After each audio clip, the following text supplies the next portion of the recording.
Les maladies inflammatoires chroniques intestinales, qu'est-ce que c'est? 3 millions de personnes en souffrent en Europe. On voit ça tout de suite avec mes invités.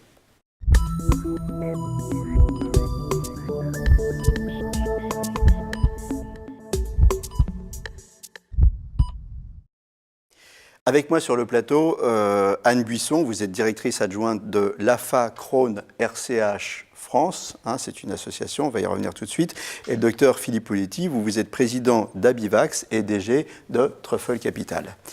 Anne Buisson, alors, ces maladies, les MICI, les MICI, comment on dit? MICI, MICI? On dit ce qu'on veut. On dit ce qu'on veut. Les maladies inflammatoires chroniques de l'intestin sont deux maladies.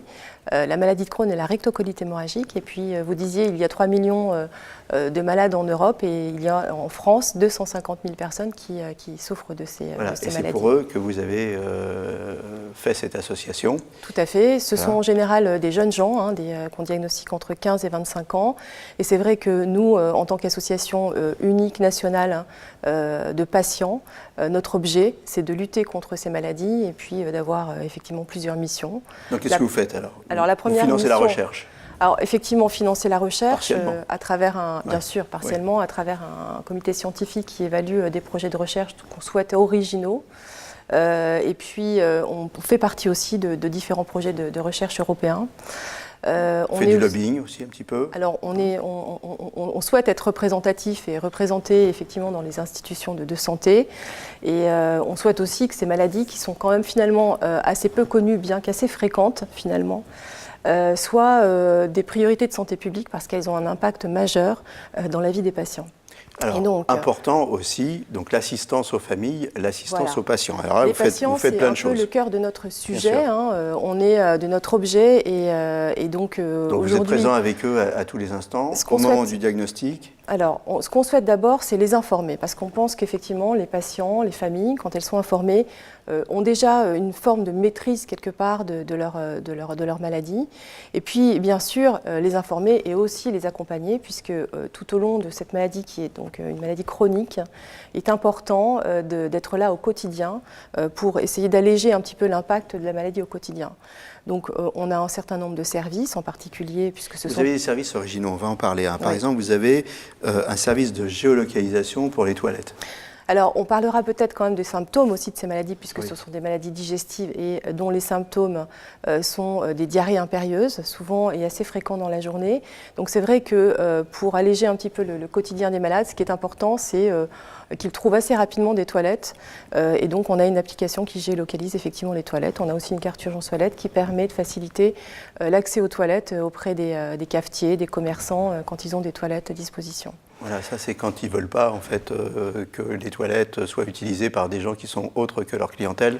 Là, vous avez la carte en disant, écoutez, je viens pas... Alors, il n'y a pas que la problématique des toilettes, puisqu'il ne faudrait pas focaliser sur un symptôme un peu stigmatisant, alors que finalement, il y a d'autres impacts, comme la fatigue, comme la difficulté quelquefois de poursuivre une scolarité ou un travail, suivant la sévérité finalement de la maladie.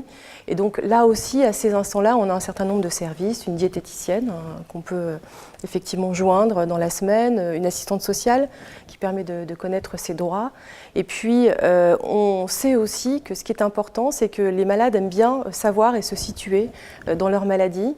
Et on a beaucoup de groupes de partage d'expériences à Paris, mais aussi partout en région, de gens qui parlent de l'expérience avec la maladie, qui échangent des trucs et des astuces, et qui ont une connaissance finalement de leur maladie qui mérite effectivement d'être connue et partagée. Dans d'autres spécialités, des patients experts? Tout à fait. Donc effectivement, c'est-à-dire des patients qui connaissent tellement bien leur maladie au quotidien, qu'ils en ont fait quelque part une forme de connaissance qu'ils partagent avec d'autres malades et qui peuvent même partager avec des médecins, puisqu'aujourd'hui dans les facs de médecine, vous avez des patients experts qui, dans les formations, viennent voir les médecins pour expliquer un petit peu quelle est la vie avec la maladie. Vous donnez de l'information aussi sur des thérapies complémentaires? Oui, parce que le traitement médicamenteux, c'est une chose. D'ailleurs, on parlera probablement des traitements tout à l'heure. Il y a de plus en plus de traitements dans ces maladies. Et donc, ces traitements, même s'ils sont suspensifs, arrivent quand même à mettre les patients en rémission. Et il y a quand même autour de la maladie des difficultés générées par exemple par le stress, l'appréhension de la poussée.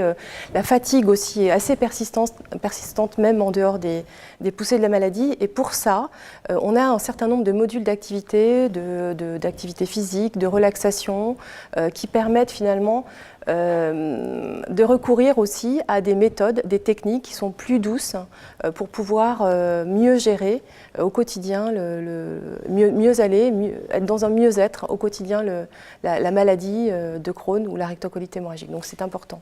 On a parlé de la vie des malades et puis du rôle de votre association. Là maintenant, je me tourne vers le médecin. Vous pouvez intervenir à tout moment quand même. Je me tourne vers le médecin. La définition de ces maladies inflammatoires, alors qu'est-ce que c'est? Alors l'inflammation, c'est quoi? Vous, moi, Buisson, on peut se défendre contre des bactéries, des virus, des agressions, des cellules cancéreuses grâce à une réaction inflammatoire et un système immunitaire qui en général va faire une poussée aiguë pour se débarrasser de l'agression et puis après ça revient à la normale.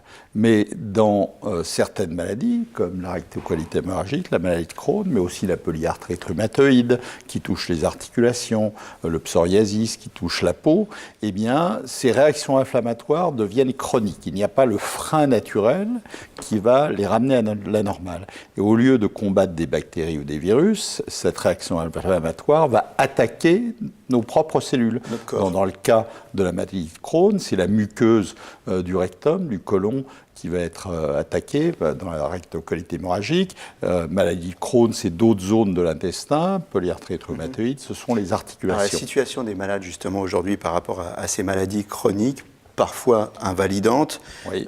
C'est quoi la situation du malade aujourd'hui? C'est quoi les traitements? C'est selon les formes et leur sévérité, d'avoir des traitements modérés qui vont freiner un petit peu la réaction inflammatoire, d'escalader avec des médicaments comme le méthotrexate, les stéroïdes.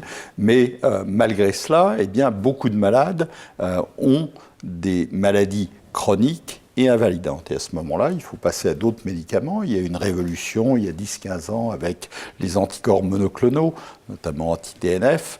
Le TNF, c'est une des molécules qui est un signal entre plusieurs cellules de la réaction inflammatoire, et en freinant cette molécule, eh bien, on arrive à freiner, et parfois, assez souvent, à avoir des rémissions complètes. Mais malgré ces nouveaux traitements, qui coûtent très cher, il faut le dire, il y a des malades qui sont soit totalement résistants, soit qui vont devenir résistants à ces médicaments au bout de, par exemple, plusieurs mois ou années. Donc, il faut d'autres médicaments. Alors, il y a des malades, mais ce n'est pas tous les malades. Vous m'aviez dit que c'était 40% à peu près ce que vous me disiez. De résistance aux anticorps monoclonaux anti-TNF. D'accord, ok. Donc, ce n'est pas généralisé. Non. D'accord. Vous êtes d'accord? Je suis d'accord, oui, effectivement. Vous avez effectivement des formes de maladies d'une sévérité variable. Toutes les maladies n'auront pas besoin d'anti-TNF, en effet.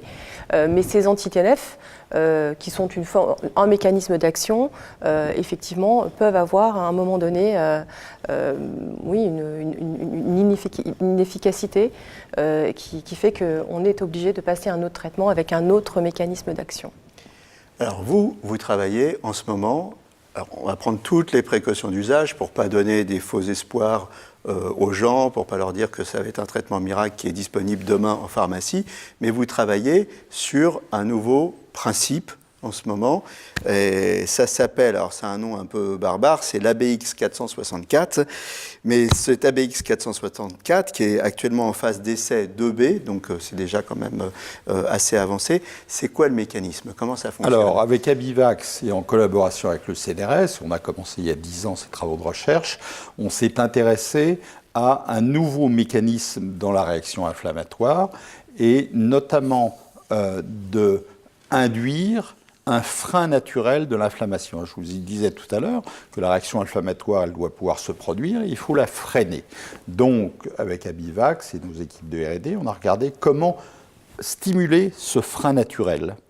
Et ce frein naturel, sans rentrer dans les détails, c'est un micro-RNA qui s'appelle le MIR124, qui est stimulé par la BX464.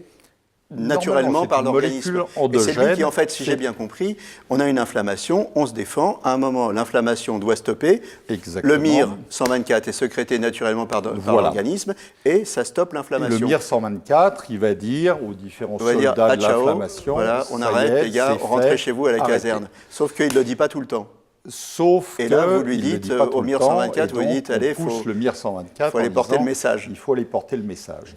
Donc, bien sûr, il y a eu beaucoup de recherches précliniques avant d'engager les premiers essais cliniques. Et la bonne surprise dans l'essai clinique qui est dit de phase 2A, hein, dont les résultats ont été publiés il y a quelques mois, et les résultats nouveaux vont être publiés très prochainement au Congrès américain dans le domaine, en fait, la semaine prochaine, c'était de voir qu'effectivement, dans un essai en double aveugle, contre placebo, sur des paramètres à la fois cliniques, c'est-à-dire moins de sel, moins de fatigue, moins de douleur, etc.